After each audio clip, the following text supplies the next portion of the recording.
আপনার ফোন হারিয়ে যাওয়ার পর তা কোনো সাইকো হ্যাকারের হাতে চলে যায়, যে আপনার সকল কিছুর অ্যাক্সেস নিয়ে নেয় এবং সে আপনাকে মেরে ফেলতে চায়। কেমন হবে তখন? হ্যালো অডিয়েন্স, আজকে আপনাদেরকে এক্সপ্লেন করতে চলেছি psycho hacking cinema the unlocked. চলুন কথা না বাড়িয়ে যাওয়া যাক আমাদের মূল ভিডিওতে।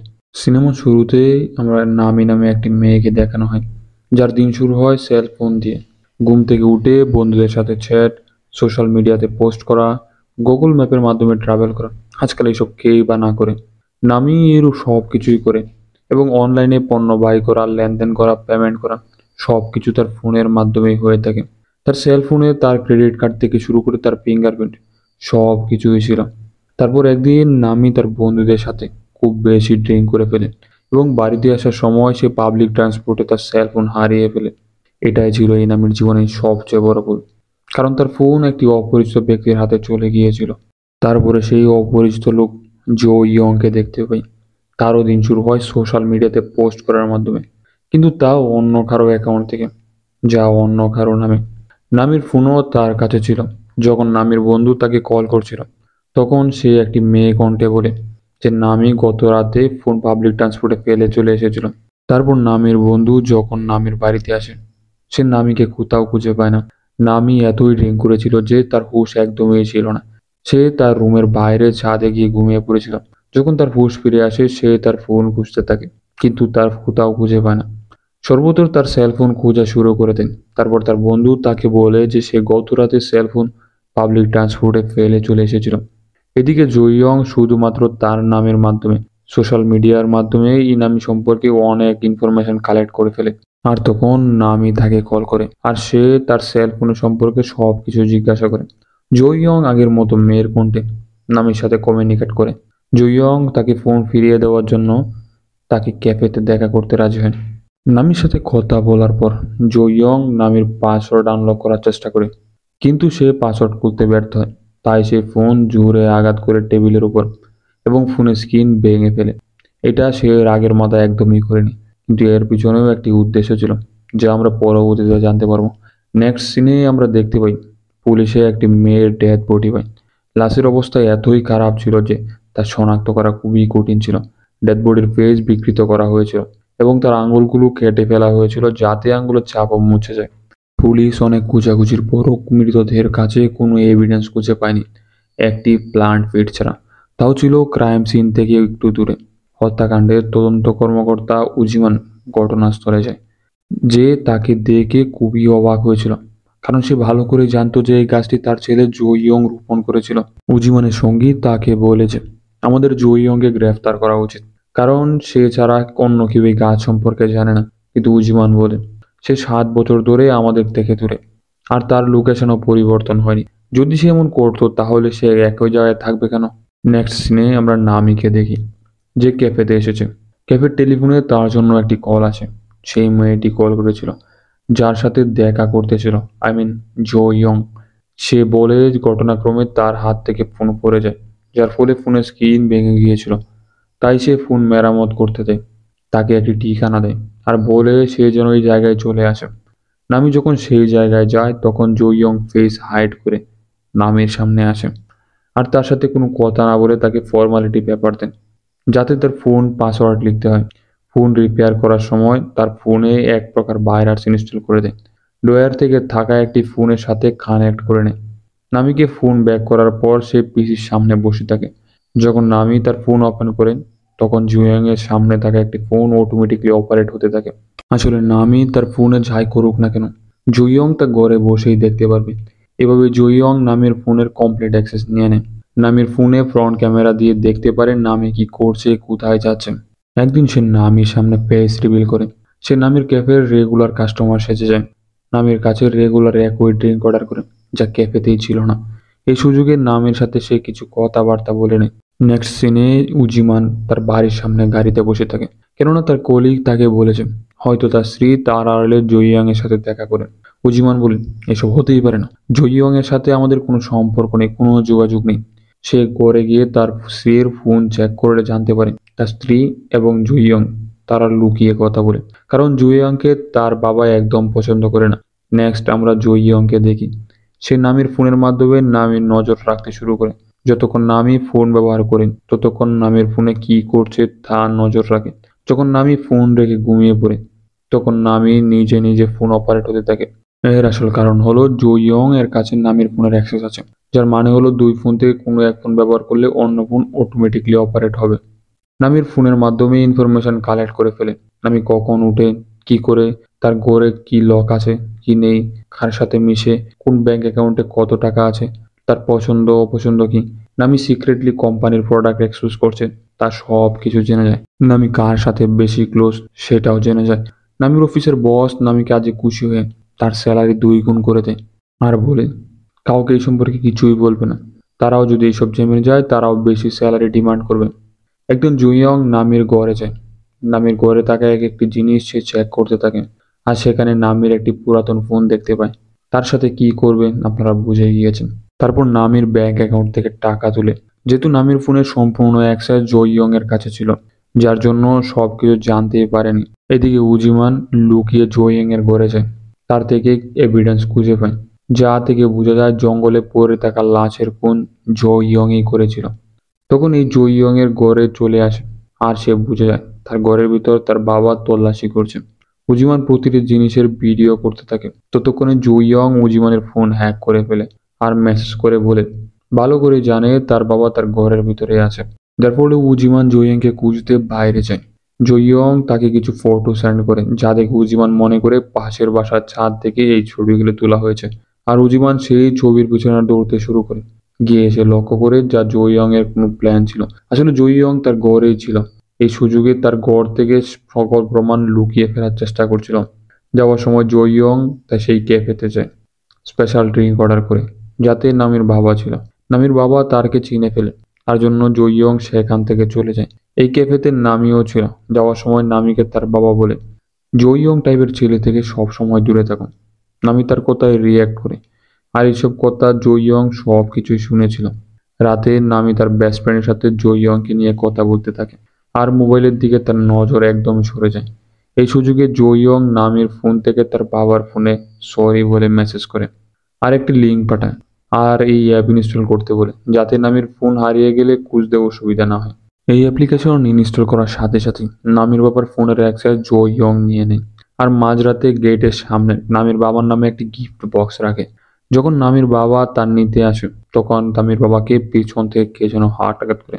সে আর কেউ ছিল না, এটা ছিল জুইয়ং। এইভাবে নামির বাবার ঘরে সহজে ভিতরে যেতে পারে। তারপরের দিন আমি লক্ষ্য করি যে তার সোশ্যাল মিডিয়া অ্যাকাউন্টের মাধ্যমে এমন এমন কথা বলেছে তার কোম্পানির রাতের মধ্যে বন্ধ হয়ে যায়, যা দেখে সে পুরো শকড হয়ে যায়। সে অফিসে যায়, তার বসকে বোঝানোর ট্রাই করে যে আমার আইডি হ্যাক হয়ে গিয়েছে, কিন্তু তার বস তার কোনো কথা না শুনে তাকে ধাক্কা দিয়ে বের করে দেয়। এটাই তো জুইয়ং চেয়েছিল। এইসব লোক থেকে নামিকে দূরে সরাতে চেয়েছিল। যারা নামির খুব ক্লোজ তারা খুব কিছু হলে যেন তার খোঁজ খবর না নিতে পারে। নামি তার হ্যাকিং রিপোর্ট করতে সাইবার ক্রাইম অফিসে যায়। তারা তাকে বলে যে তার অ্যাকাউন্ট হ্যাক হয়, তাহলে তার প্রুফ কি? তখন নামি বলে তার অ্যাকাউন্ট হ্যাকারকে সে নিজেই খুঁজে বের করবে। তখন নামির বাবার একটি মেসেজ আসে। সে বলে আমি কিছুদিনের জন্য শহরের বাইরে যাচ্ছি, তুমি চিন্তা করো না। আসলে তার বাবা জুইয়ং এর কাছে আটক ছিল। তারপর আমরা নামিকে দেখি যে তার বেস্ট ফ্রেন্ড ইয়নজুর সাথে ক্যাফেতে বসেছিল। কিভাবে সে হ্যাকারকে খুঁজে বের করবে তা সম্পর্কে কথাবার্তা বলছিল। আর তখন সেখানে জুইয়ং চলে আসে। যেহেতু জুইয়ংকে নামি অনেক ভালো মানুষ মনে করে, তাই জুইয়ং এর কাছে তার হেল্প চায়। জুইয়ং বলে তোমার সোশ্যাল মিডিয়া অ্যাকাউন্ট হ্যাক হয়নি, বরং তোমার পুরো ফোনেই হ্যাক হয়ে গিয়েছে। আমি চেষ্টা করব হ্যাকারকে খুঁজে বের করে দিতে, তবে আমার অনেক সময় লাগবে। আর এসব বলতে বলতে নামিকে বাইরে আসতে বলে। নামি বাইরে গেলে বলে যে তোমার ফোন হ্যাকিং এর সফটওয়্যার ইনস্টল করা হয়নি, বরং তোমার ফোন এমন একজন করেছে যে তোমার ফোনের পাসওয়ার্ড জানতো। তোমার কি কোনো রুমমেট আছে যে সব জানতো? সে আরো বলে যে আমার মনে হয় গত রাতে তোমার ফোন হ্যাক করা হয়েছে। যখন তুমি ঘুমিয়েছিলে তখন হয়তো তোমার ফোন দিয়ে সোশ্যাল মিডিয়াতে পোস্ট করা হয়েছে। আসলে জুইয়ং চাইছিল নামির কাছ থেকে তার বেস্ট ফ্রেন্ড ইয়নজুকে দূরে সরিয়ে দিতে। পরে জুইয়ং যা চাইছিল তাই হয়েছিল। সে ইয়নজুকে বলে এই কাজ কি তুমি করেছো? গত রাতে তুমি আমার সাথে ছিলে, তুমি আমার ফোনের পাসওয়ার্ড জানো, সব কিছুই জানো। বারবার নামি জিজ্ঞাসা করলে জুনজু তাকে বলে যে আমি এসব করেছি, যাও পুলিশে গিয়ে কমপ্লেন করো। যাওয়ার সময় নামিকে এটাও বলে যে আজকের পর থেকে আমার সাথে কোনো কন্ট্রাক্ট করার চেষ্টা করবে না। যার পরে সিনে আমরা পুলিশকে দেখতে পাই, যারা এরিয়া থেকে আরও কয়েকটি লাশ খুঁজে পায়, যার জন্য কেসটি সবার সঙ্গে হাইলাইটস হয়ে যায়। কিন্তু উজিমান জানে যে এই কোন সব কিছু জো ইয়ং করেছে, তার কাছে সব কিছুর এভিডেন্স ছিল। তখন তার কলিগ উজিমানকে বলে জো ইয়ং এর বিরুদ্ধে রিপোর্ট করা দরকার। তখন উজিমান বলে, আমার মনে হয় জো ইয়ং আমার জন্য এমন করেছে। তখন কলিগ তাকে বলে, আমি তা বলছি না, আমার কাছে জো ইয়ং এর রিপেয়ারিং শপের লোকেশন আছে, আমাদের তার রিপেয়ার শপ গিয়ে দেখা প্রয়োজন। তখন তারা জলদি করে রিপেয়ার শপে যাওয়া শুরু করে। অন্যদিকে নামি জঞ্জুর কথা চিন্তা করে কান্না করতে থাকে, যার ফলে সে রাগে তার ফোন ফ্লোরে ছুঁড়ে মারে, যার ফলে স্ক্রিন ভেঙে যায়। ভাঙ্গা স্ক্রিন দেখে নামির কিছু মনে পড়ে যায়। অন্যদিকে উজিমান রিপেয়ার শপে পৌঁছে যায়, সকল কিছু এলোমেলো অবস্থায় দেখে, যার মানে জইয়ং এর সমস্ত প্রমাণ সরিয়ে ফেলেছে। যাদের ফোন সে রিপেয়ার করেছিল তাদের লিস্ট রেখে চলে গিয়েছিল। এতক্ষণে নামি সেই রিপেয়ার শপে চলে যায়। তারপর নামি উজিমানকে বলে যে কেউ একজন তার ফোন রিপেয়ার করার জন্য এই শপে দিয়েছিল, কিন্তু তারপর এই ফোন হ্যাক হয়ে গিয়েছিল। তারপর সে লক্ষ্য করে রিপেয়ার শপের ওনার জো ইয়ং। যখন নামি উজিমানের ফোন দিয়ে কোম্পানিতে কল করে, কোম্পানি থেকে জানানো হয় জো ইয়ং নামে তার কোম্পানির কোনো লোক নেই। তখন নামির বুঝতে আর বাকি ছিল না যে তার ফোন হ্যাক করেছিল সে আর কেউ নেই, সে ছিল জো ইয়ং। নামি উজিমানকে বলেন, আপনারা তাকে কেন খুঁজছেন? উজিমানের কলিগ বলতেই যাবে তখন উজিমান তাকে আটকে ফেলে আর জানায় যে জো ইয়ং একজন বিশাল হ্যাকার। নামি তাদেরকে বলে যে এই বিষয়ে আমি তাদের হেল্প করতে পারবে। নামি তখন অভিনয় করবে যে সে জো ইয়ং সম্পর্কে কিছুই জানে না। যখন তার সাথে দেখা হবে তারা জো ইয়ংকে ধরে ফেলবে, যার জন্য তার ফোন অন করতে হবে।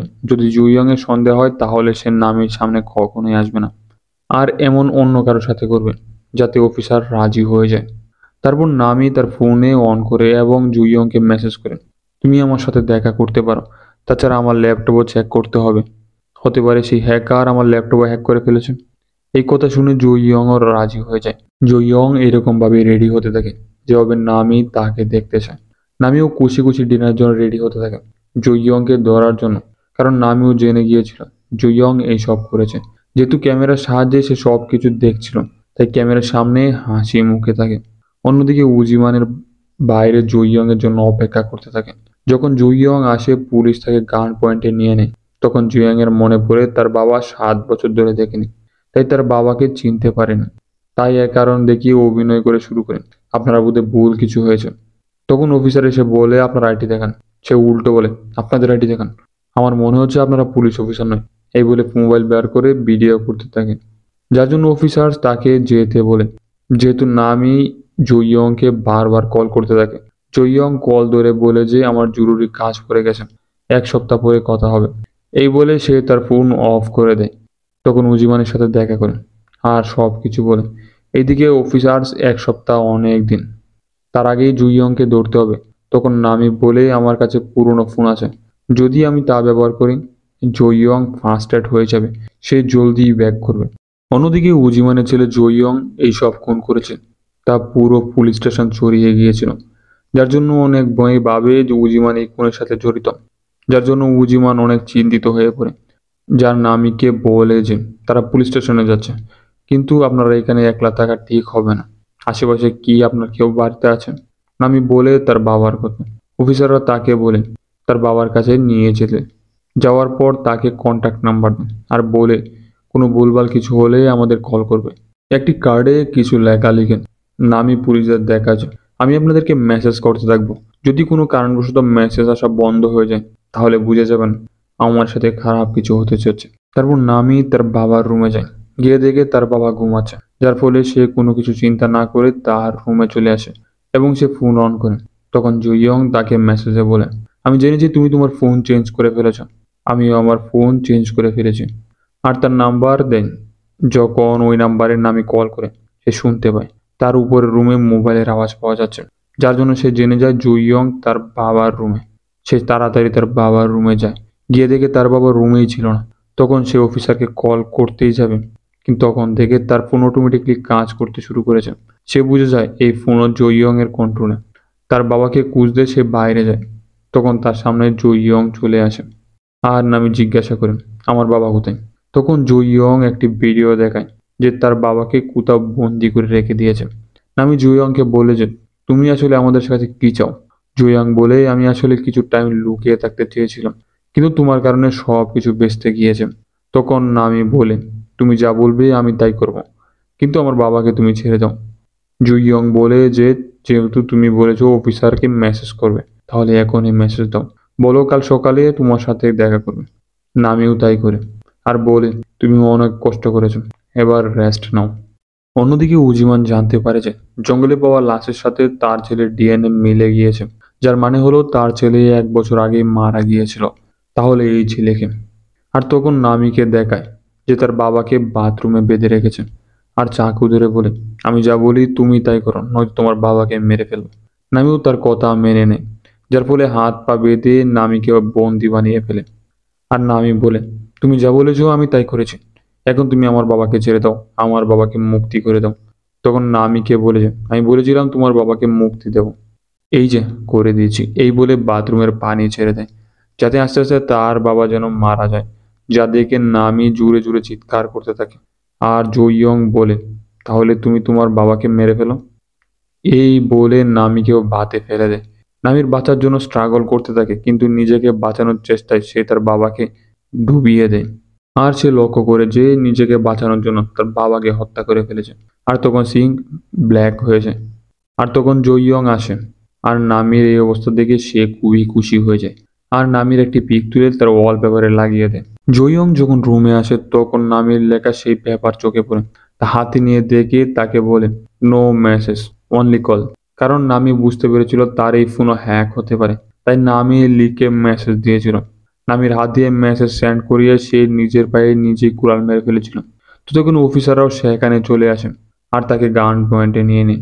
যেহেতু উজিমান জানতে পেরেছিল সে তার ছেলেকে মেরে ফেলেছে, তাই জইয়ংকে অনেক মারতে থাকে। অন্যদিকে নামি বাতে ডুবেই যাচ্ছিল, তখন অফিসার তাকে বের করে আনে আর তাকে বাঁচিয়ে ফেলে। অন্যদিকে জইয়ং বলতে থাকে, আমার চোখের দিকে তাকাও, আমি তোমার ছেলে, আমি তোমার কারণে এমন হয়ে গিয়েছি। উজিমান কিছুটা ইমোশনাল হয়ে পড়ে। তখন তাকে বলে, তোমার ছেলে অনেক বোকা ছিল, সে কাউকেই মারতে পারতো না, তাই আমি তাকে মেরে ফেলেছি। যখন উজিমান তা কনফার্ম হয় তখন সে জুইয়ংকে অনেক বাজেভাবে মারতে থাকে। অন্যদিকে অফিসার নামির বাবার শ্বাস চালু করার চেষ্টা করে। অন্যদিকে উজিমান এতই রেগে যায় যে তাকে মারার জন্য বন্দুক বের করে ফেলে আর তাকে বলে, আমাকে মাফ করে দাও, আমাকে ছেড়ে দাও, আমি জেলে যাওয়ার জন্য প্রস্তুত, আমাকে বাঁচতে দাও। আর নামিও সব কথা শুনেছিল আর তার লক্ষ্য করে উজিমান তাকে মারছে না, কিন্তু এই সাইকো কিলার তার দিকে তাকিয়ে হাসতে থাকে, যা দেখে নামি অনেক রেগে যায় আর অফিসারের গান নিয়ে তাকে মেরে ফেলে। নামির উপর কোনো দোষ না আসে তার জন্য উজিমান নামি থেকে গান নিয়ে নেয়। অন্যদিকে নামির বাবারও হুঁশ ফিরে আসে এবং একজন আরেকজনকে জড়িয়ে ধরে। আর তারপরেই ফুল সিনেমাটাই শেষ হয়ে যায়।